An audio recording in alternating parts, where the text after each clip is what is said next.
Bismillahirrahmanirrahim. Assalamualaikum warahmatullahi wabarakatuh. Innal hamdalillah nahmaduhu wa nasta'inuhu wa nastaghfiruh wa na'udzu billahi min shururi anfusina wa sayyiati a'malina. May yahdihillahu fala mudilla lahu wa may yudlil fala hadiyalah. Wa asyhadu an la ilaha illallah wahdahu la syarika lah wa asyhadu anna Muhammadan abduhu wa rasuluh wa safiyuhu min khalqihi wa khaliluh wa salawatu rabbi wa salamuhu alaihi wa ala alihi wa sahabatihi wa man istanna bi sunnatihi wa iqtafa atharahu ila yaumil qiyamah. Ya ayyuhalladzina amanu taqullaha haqqa tuqatih wa la tamutunna illa wa antum muslimun. Amma ba'du, fa inna asdaqal hadithi kitabullah wa khairul hadi hadi Muhammadin sallallahu alaihi wasallam wa syarrul umuri muhdatsatuha wa kullu muhdatsatin bid'ah. Hadirin kaum muslimin, ikhwati al-afadil, a'azzakumullah. Di pagi hari ini alhamdulillah kita masih diberikan limpahan karunia oleh Allah tabaraka wa taala untuk menghadiri acara kajian rutin di pagi hari ini. Perlu diketahui bahwasanya kita sebagai manusia atau sebagai mukmin sangat membutuhkan sekali hidayah, dan kebutuhan terhadap hidayah ini lebih besar daripada kebutuhan kita kepada makan dan minum, karena makan dan minum ini kita gunakan untuk hidup di dunia. Jadi makan dan minum, nutrisi yang didapat dari air mineral ini, kemudian juga makanan sehari-hari ini hanya sekedar menunjang kehidupan kita di dunia, dan kehidupan dunia ini tidak lama, tidak langgeng, akan diputus oleh kematian. Kehidupan dunia akan diputus dengan putusnya nafas kita di dalam dada. Adapun hidayah, hidayah dalam konteks ini lebih dibutuhkan oleh jiwa kita adalah karena hidayah ini yang merupakan pokok yang akan menunjang kehidupan kita baik di dunia dan di akhirat.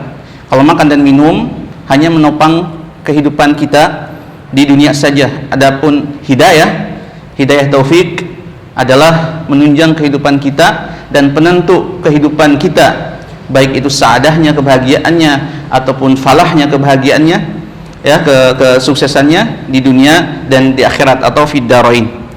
Dalam hal ini Syekhul Islam Ibnu Taimiyah rahimahullah pernah mengatakan dalam kitabnya, dalam faslun atau satu pasal, beliau menuliskan satu pasal atau satu bab. Beliau mengatakan wal abdu muttarrun. Jadi seorang hamba ini sangatlah butuh, dan kebutuhan ini darurat, mendesak, senantiasa daiman ila an yahdiyahullahu as-siratal mustaqim. Darurat untuk mendapatkan hidayah dari Allah Subhanahu wa taala berupa bimbingan ke jalan siratal mustaqim. Fahuwa muttarrun ila maqsudi hadha du'a. Maksudnya adalah siratal mustaqim ini doa setiap muslim yang dipanjatkan paling tidak bagi yang termalas adalah 17 kali setiap rakaatnya. Itu bagi yang sadar bahwa itu adalah doa. Mungkin banyak dari kaum muslimin atau kita terkadang tidak sadar bahwa kita ini berdoa kepada Allah agar ditetapkan di jalan siratal mustaqim, karena tidak pernah atau jarang mentadabburi apa yang kita baca. Pikirannya kosong, ke jalan, ke permainan, ke rumah, padahal dia sedang menggerakkan bibirnya ihdinas siratal mustaqim, tetapi tidak sadar apa yang dia ucapkan. Yang sadar saja ini paling tidak 17 kali, apalagi ditambah dengan salat nafilah. Fa innahu la najata minal azab. Tidak mungkin kita bisa bebas dari azab Allah azza wa jal wala wusula ila sa'adah, atau sampai kepada kebahagiaan yang hakiki, illa bihadhihi hidayah, kecuali dengan hidayah taufik ini dari Allah tabaraka wa taala. Faman fatahu fahuwa imma minal maghdub alaihim wa imma minad dhalin wa hadzal huda la yahsulu illa bihudallah. Jadi kalau seorang seorang hamba luput dari hidayah taufik ini, pasti akan menjadi dua golongan, entah itu maghdub alaihim, seperti orang-orang Yahudi, berilmu tetapi tidak mau beramal, ya. Atau golongan yang kedua yaitu waladhdallin, orang yang beramal tapi banyak beramal tanpa ilmu.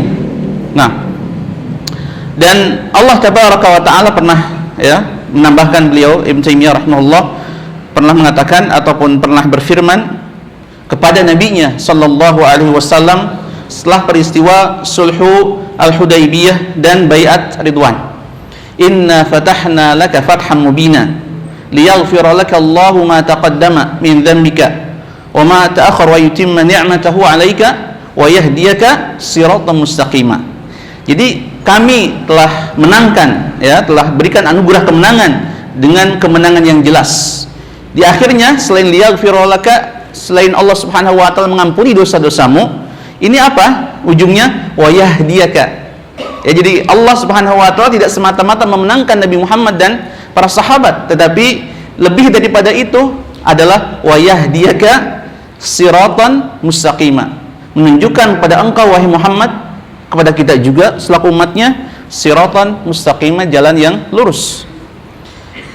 Subhanallah.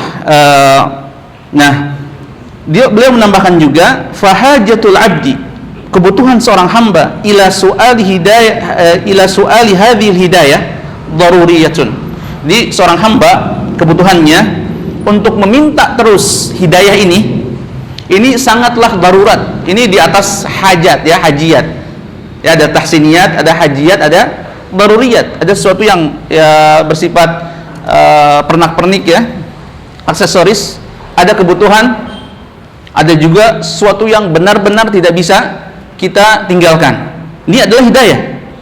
Posisinya atau manzilahnya di kita daruriyah fi sa'adatihi, dalam menentukan kebahagiaannya di masa depan. Ya, kalau tidak ada hidayah tidak ada sa'adah, kebahagiaan. Wa najahihi, dan kesuksesannya, wa falahihi, dan kebahagiaannya. Bi khilafi hajatihi ila rizqi wan nasr. Ya. Berbeda dengan misalnya kebutuhan seorang kepada rezeki dan kemenangan. Fa innallaha yarzuquhu, dan Allah Subhanahu wa taala senantiasa memberikan rezeki pada hambanya, dan bahkan seluruh hambanya selain manusia pun Allah Tabaraka wa taala beri rezeki tersebut, makan, minum. Bahkan orang kafir pun yang sombong di muka bumi ini tetap diberikan rezeki. Tapi hidayah lebih daripada itu. Kenapa? Karena kata beliau, fa idzan qata'a rizquhu mata. Jika rezekinya, jatah rezekinya berhenti, berarti mati. Kalau hidup, rezekinya tetap berjalan. Maksudnya rezeki ini tidak sepenting hidayah. Rezekinya berhenti, maka dia pun mati. Wal mautu la budda minhu, sedangkan kematian itu harus. Fa idza kana min ahlil huda bihi kana sa'idan. Kalau dia termasuk orang yang mendapatkan petunjuk, maka dia akan bahagia. Qablal maut, coba ada sebelum meninggal dan setelah meninggal. Wa kana al-mautu muwassilan ila sa'adatil abadiyah, dan mautnya orang yang mendapatkan hidayah akan menjadikan orang tersebut bahagia, ya, yang kebahagiaan ini adalah kebahagiaan abadi selamanya, bukan hanya di dunia. Wa kadzalika an-nasr, dan juga kemenangan dalam perang, ya, dalam jihad misalnya. Idza qaddira annahu ghuliba, jika ditakdirkan dia kalah, tanda kutip kalah maksudnya dikuasai oleh musuh, kemudian terbunuh atau syahid, hatta qutil fa innahu yamutu syahida, meninggalnya di peperangan dia syahid, ya. Wa kana al-qatlu min tamamin ni'mati fatabayyana al-hajat anna al-hajata ila al-huda a'zamu min al-hajati ila an-nasri wal rizqi. Jadi kebutuhan kita terhadap hidayah ini lebih daripada kebutuhan kita daripada rezeki di dunia ini dan kemenangan di dalam peperangan.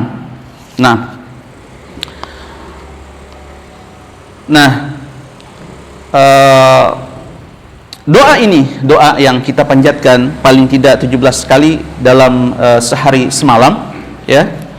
Ini merupakan doa untuk kebahagiaan yang hakiki dan hidayah yang tam, ya. Fal huda at-tammu a'zamu ma yahsulu bihi rizqu wan nasru fatabayyana anna hadha du'a jami'un likulli matlubin wa hadza mimma yubayyinu laka anna ghairal Fatihati la yaqumu maqamaha.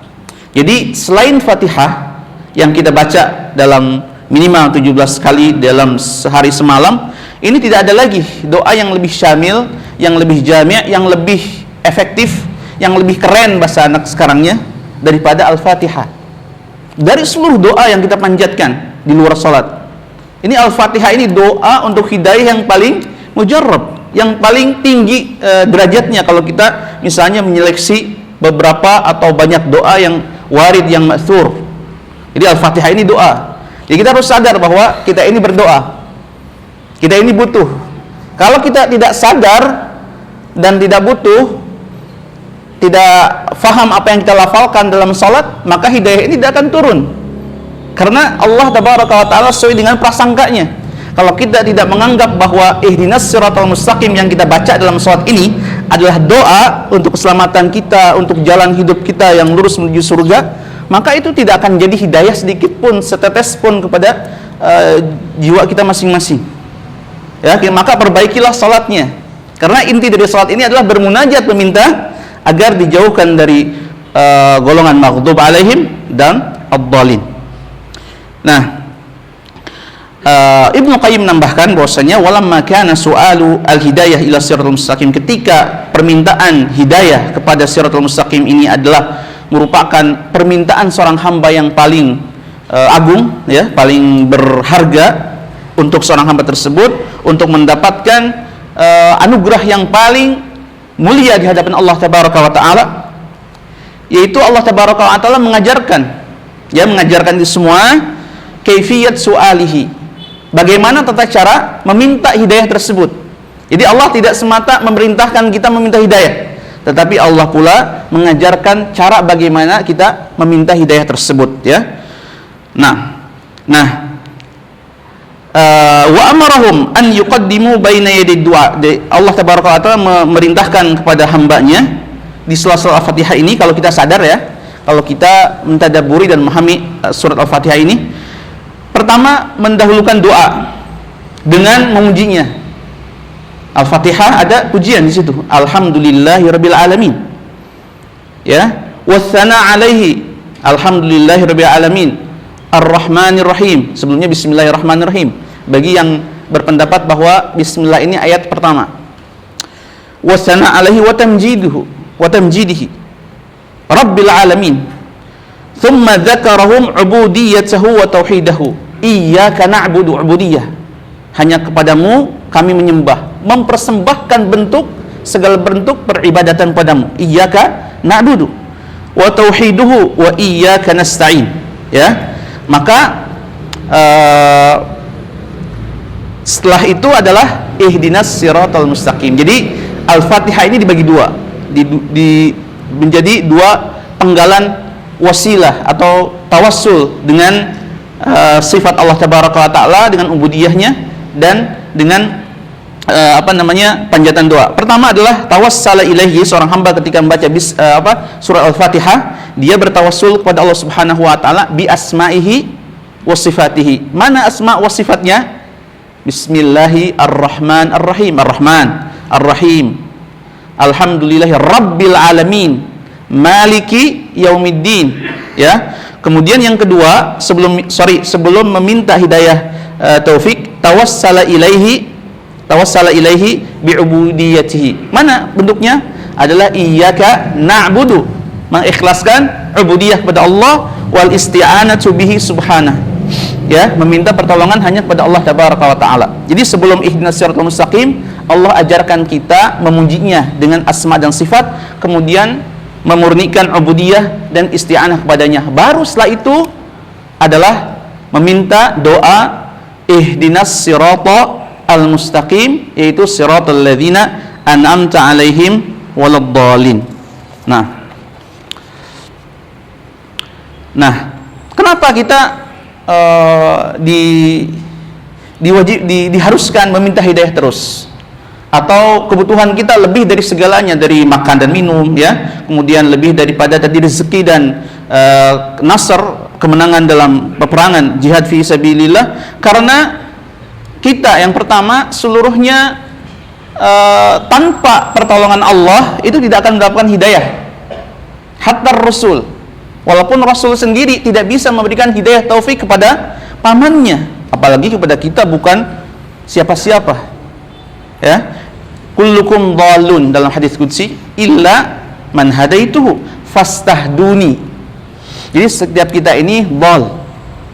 Kita ini tidak tahu apa-apa, tidak tahu tauhid, tidak tahu ibadah, tidak tahu cara berdoa kepada Allah kecuali Allah Subhanahu wa taala beri hidayah. Hidayahnya hidayah bayan, irsyad melalui para rasulnya, kemudian estafet kepada para sahabatnya, kemudian para tabi'in, kepada para ulama, para asatidzah dan ahlul ilmi yang terus berjalan di jalannya. Nah, kemudian yang kedua adalah kebutuhan ini mendesak karena para rasul sendiri, para rasul termasuk Nabi kita Muhammad alaihi salatu wassalam senantiasa meminta hidayah. Bayangkan Ibrahim Al-Khalil ini, siapa yang meragukan pengorbanan beliau? Siapa yang meragukan ketauhidan beliau? Beliau diancam dan bahkan diceburkan ke bara api yang begitu besar, tidak goyah sedikit pun. Ditambah lagi anaknya dipinta disembelih demi mengikhlaskan ibadah kepada Allah, tidak sedikit pun terenyuh dengan rasa misalnya aduh kasihan, kemudian bagaimana caranya supaya terlepas dari perintah ini, tidak. Dan banyak lagi cobaan-cobaan yang beliau lalui menunjukkan kekuatan tauhidnya, kekuatan jiwanya. Nah, beliau tidak merasa aman. Apa yang beliau katakan, wajnubni wa baniya an na'budal asnam. Beliau muwahhid, tetapi tetap minta diberikan, tetap meminta kepada Allah diberikan ketetapan hidayah taufik untuk senantiasa dalam tauhid, tidak terjerumus kepada kesyirikan yaitu menyembah berhala. Kemudian Nabi alaihi salatu wasallam banyak sekali dalam doanya, dalam salatnya misalnya, atau dalam doa yang masyhur, Allahumma inni as'alukal huda wat-tuqa wal afafa wal ghina. Nabi sallallahu alaihi wasallam senantiasa meminta huda, petunjuk, hidayah, ya, wat-tuqa ketakwaan, wal afaf menjaga diri dari yang haram agar tetap dibimbing ifahnya, tidak terjerumus pada yang haram, wal ghina dan kekayaan jiwa. Nah, bagaimana kita, apakah kita merasa aman dari terjerumus kepada firqah sesat, kemudian kepada kebid'ahan? Aman. Justru ini yang berbahaya. Nah, para sahabat ridwanullah alaihim ajma'in, sedikit melebar, bahwasanya tidak aman, tidak akan merasa aman ya terhadap kemunafikan. Ya misalnya bukan para sahabat ya, ada pernyataan ulama bahwasanya idz la ya'manu an-nifaq illa munafiq. Tidak ada yang merasa aman dari nifak kecuali munafik. Berarti ketika kita merasa aman dari kebid'ahan, dari kesesatan, dari terjerumus kepada maksiatan, berarti jiwa kita adalah musibah. Jadi seorang mukmin itu tidak merasa tenang dari kemunafikan, dari kesesatan. Jadi kapanpun Allah Subhanahu wa taala bisa merubah diri seseorang, makanya minta terus kepada Allah Azza wa Jalla.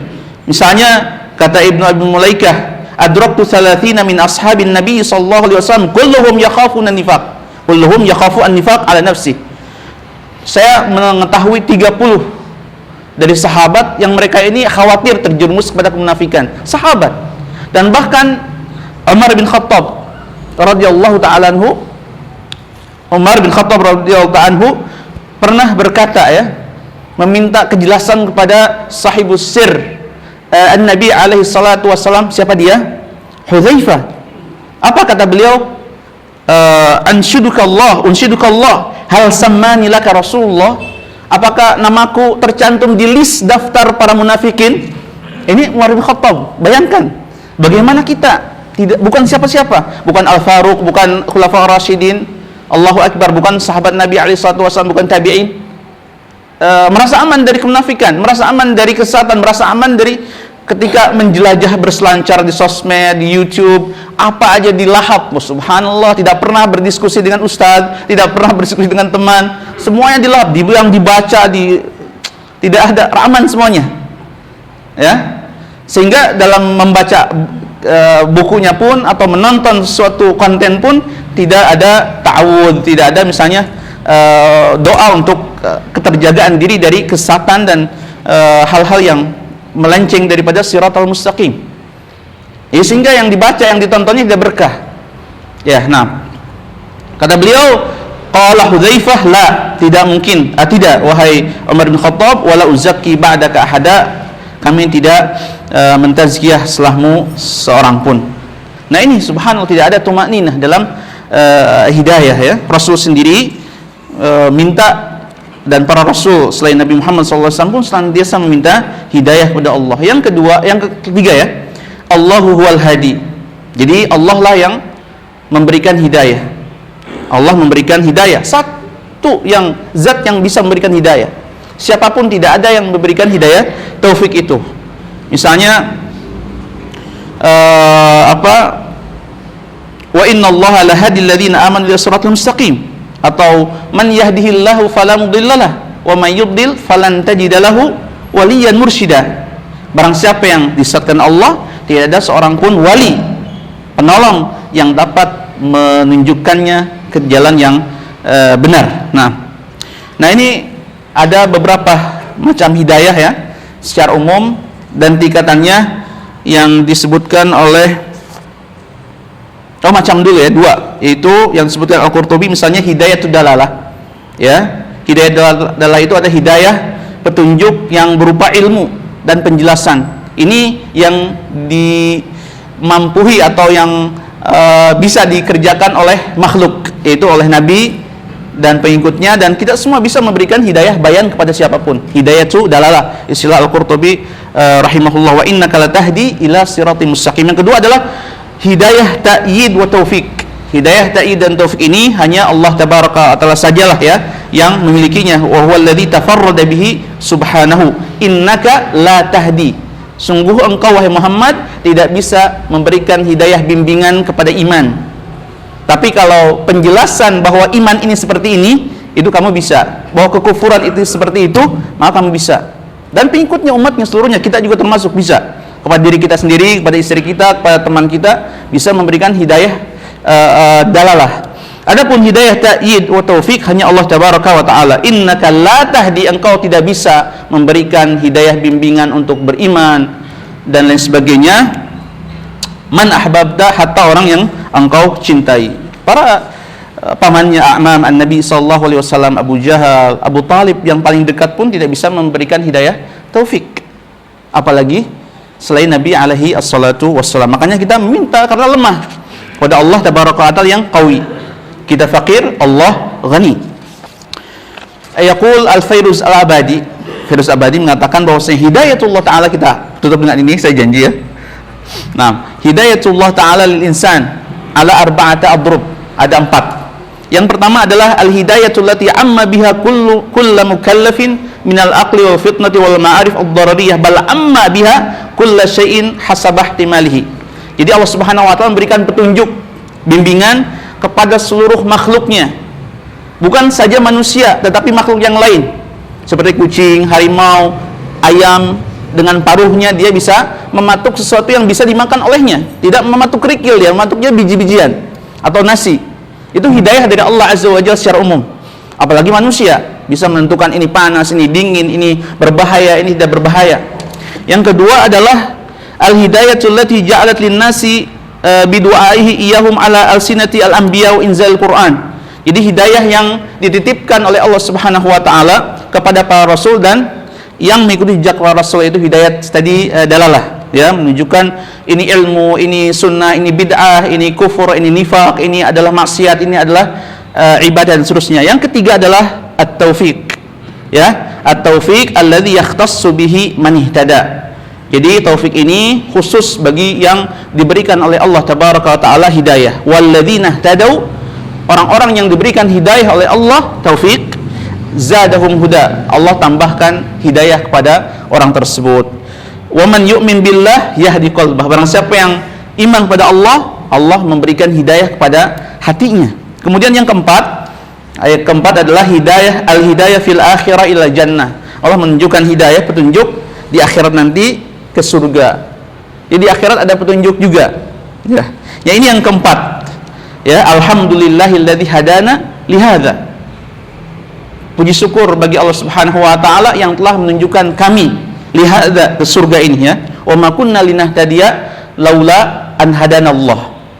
Kami tidak akan bisa ditunjuki ke jalan masuk surga ini kecuali oleh Allah tabaraka wa taala. Ini mungkin yang dapat disampaikan. Yang terakhir ini adalah 4 rangkaian hidayah yang tidak bisa dibalik ya. Ini sudah berurutan dari sananya. Hidayah umum, kemudian hidayah dalalah yang dari Nabi dan yang memegang tongkat estafet Nabi. Kemudian yang ketiga adalah hidayah taufik. Yang terakhir adalah hidayah di akhirat untuk memasuki surga Allah tabaraka wa taala. Ini saja yang dapat disampaikan. Mohon maaf atas segala kekurangannya. Subhanakallahumma wa bihamdika asyhadu an la ilaha illa anta astaghfiruka wa atubu ilaik. Assalamualaikum warahmatullahi wabarakatuh.